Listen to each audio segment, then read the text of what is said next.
नमस्कार, मैं हूं प्रदीप कुमार। आप देख रहे हैं पॉलिटिकल आइडिया। पॉलिटिकल आइडिया के आज के इस अंक में आप सभी दर्शकों का बहुत बहुत स्वागत है। मित्रों, मात्र 35% वोट हिंदुओं का अगर जब टीएमसी को मिल रहा है तब भी ममता बनर्जी चुनाव जीतती हुई दिख रही हैं। मित्रों, जब पश्चिम बंगाल के मात्र 30% दलित मतदाता ममता बनर्जी को मुख्यमंत्री के टीएमसी को मतलब ममता बनर्जी और अभिषेक बनर्जी को मिलाकर मात्र 30%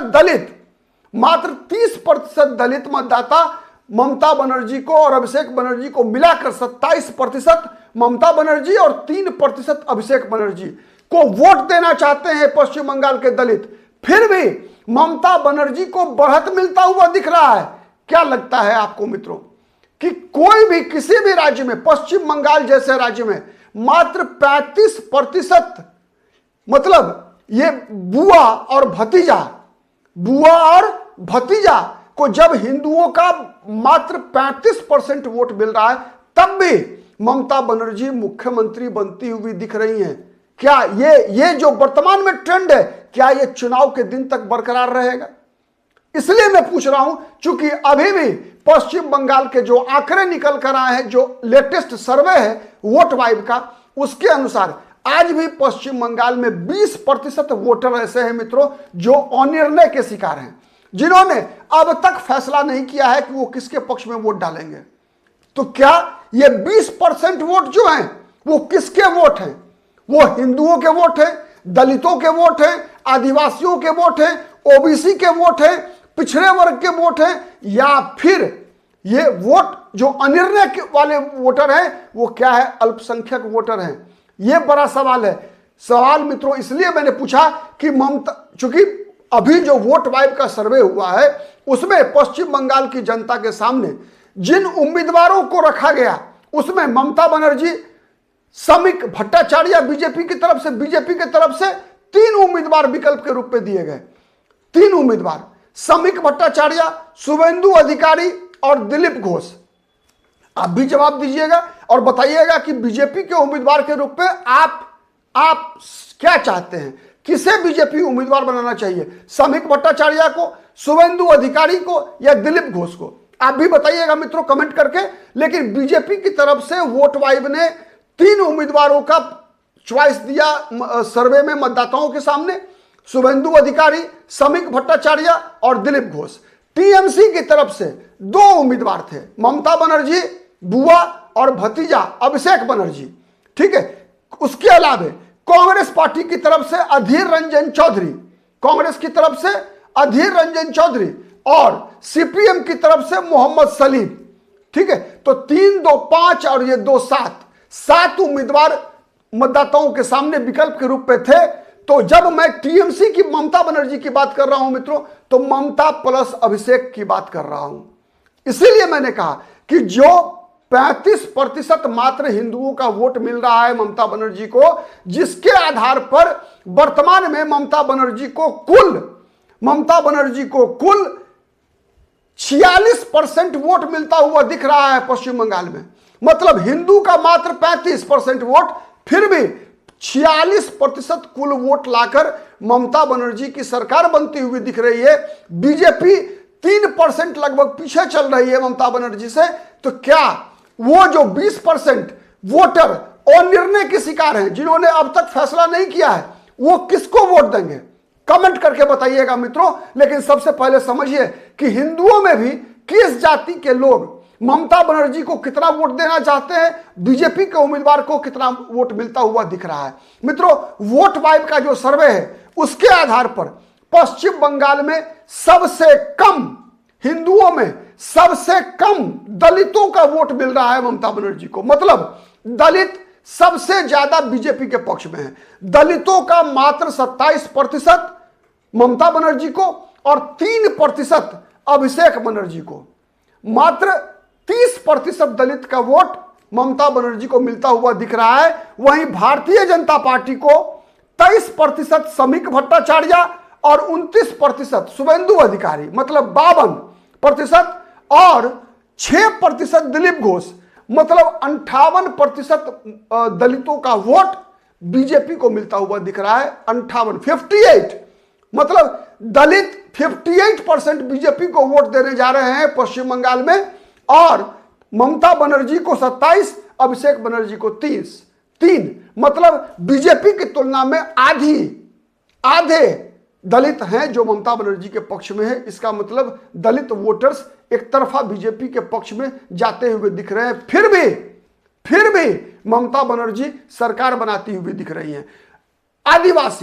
आदिवासियों का 33% वोट, दोनों बुआ भतीजा मिलाकर ओनली 32% ममता बनर्जी और 1% अभिषेक बनर्जी को। लेकिन बीजेपी को मिल रहा है समीक भट्टाचार्य 8%, शुभेंदु अधिकारी 39%, 47% और दिलीप घोष 4%, मतलब 51% आदिवासी का वोट मिल रहा है बीजेपी को। फिर भी बीजेपी बहुमत से दूर है। ओबीसी ममता बनर्जी को 33 और अभिषेक बनर्जी को 2, मतलब 35%। ओबीसी का 35% वोट ममता बनर्जी को मिल रहा है और बीजेपी को मिल रहा है समीक भट्टाचार्य 15%, समीक भट्टाचार्य 24%, शुभेंदु अधिकारी और 8% दिलीप घोष, मतलब बीजेपी को 47% दलित मतदाताओं का वोट मिल रहा है। वहीं जो जनरल कैटेगरी के लोग हैं, जनरल कैटेगरी का 42%, मतलब हिंदुओं में सबसे ज्यादा सामान्य वर्ग के लोग ममता बनर्जी के पक्ष में हैं। सबसे ज्यादा दलित ओनली 30%, आदिवासी 33%, ओबीसी 35%, लेकिन जनरल 42% ममता बनर्जी के पक्ष में है। तो मित्रों, सवाल यह है कि सवर्ण जनरल कैटेगरी के लोग पश्चिम बंगाल में बीजेपी के किस उम्मीदवार के साथ सबसे ज्यादा हैं?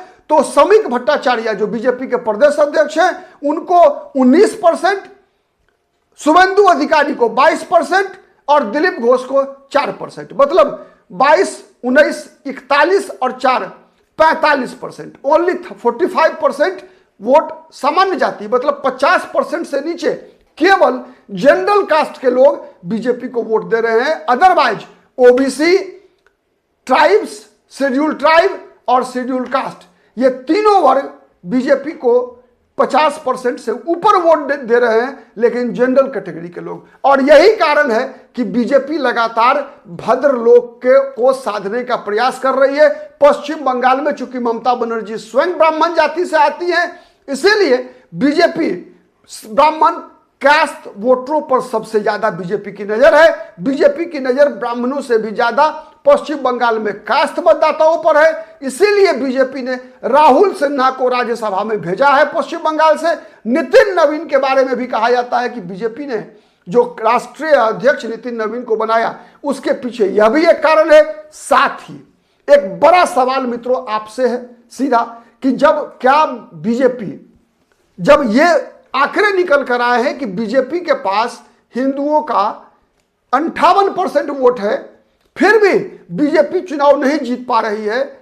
ममता बनर्जी के पास हिंदुओं का मात्र 35% वोट है, फिर भी ममता बनर्जी मुसलमानों का बुआ भतीजा दोनों मिलाकर 69% vote, around 70% vote Mamata Banerjee को मिलता हुआ दिख रहा है।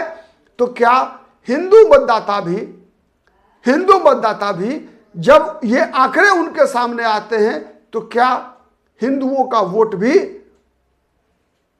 इन आंकड़ों के आधार पर बीजेपी के पक्ष में हिंदुओं का झुकाव बढ़ेगा? ये सब सवाल ऐसे हैं मित्रों जिसका जवाब तो चुनाव का परिणाम ही बताएगा। लेकिन आप क्या सोचते हैं, आप क्या देख रहे हैं जब इस प्रकार के आंकड़े आ रहे हैं? क्योंकि एक बात जो मैं अपनी तरफ से मैं बता दूं मित्रों कि अभी जो आपको मुसलमानों का मत 69%, 62% ममता बनर्जी, 60% अभिषेक बनर्जी, मतलब 69% अभी जो दिख रहा है, ये आप गारंटी मान के चलिए कि आने वाले दिनों में ये 69 कम से कम 79 में जोड़ बदलेगा, गारंटी है इस बात की। अगर विश्वास नहीं हो तो आप इससे पहले जितने भी चुनाव हुए, चाहे वो लोकसभा हो, विधानसभा हो, पश्चिम बंगाल का हो, उत्तर प्रदेश का हो, दिल्ली का विधानसभा चुनाव हो, कहीं का भी, या असम का विधानसभा चुनाव पिछले साल का हो, पिछले 2021 वाला हो, आप सब आंकड़े निकाल के देख लीजिए, आपको अनुमान लग जाएगा, ठीक है, कि अभी जो मुसलमान वोट बटा हुआ दिख रहा है आपको, अभी कुछ वोट कांग्रेस को मिलता हुआ दिख रहा है, अधीर रंजन चौधरी को मुसलमानों का 10% वोट मिलता हुआ दिख रहा है, 6% वोट मोहम्मद सलीम को मिलता हुआ दिख रहा है, साथ ही हुमायूं कबीर जैसे नेता भी हैं, उनको भी कुछ ना कुछ वोट मिलना है, ओवैसी चुनाव लड़ने वाले हैं, उनको भी मिलना है। लेकिन जैसे जैसे चुनाव नजदीक आएगा वैसे वैसे मुसलमान वोट का आंकड़ा जो अभी 69% दिख रहा है, वो आप गारंटी मान के चलिए 80% प्लस होना है। तो क्या बीजेपी के पक्ष में हिंदुओं की भी गोलबंदी वैसी होगी जैसे मुसलमानों की गोलबंदी होती है? इसका भी जवाब चुनाव परिणाम देगा। आप क्या सोचते हैं, कमेंट करके बताइएगा। आज के लिए इतना ही, बहुत बहुत धन्यवाद। वीडियो पसंद आता है तो प्लीज लाइक कीजिए, शेयर कीजिए, जिससे कि अधिक से अधिक लोगों तक हमारी बातें पहुंच सके। और अब तक यदि पॉलिटिकल आइडिया को सब्सक्राइब नहीं किया है मित्रों, तो सब्सक्राइब जरूर कीजिएगा। नमस्कार।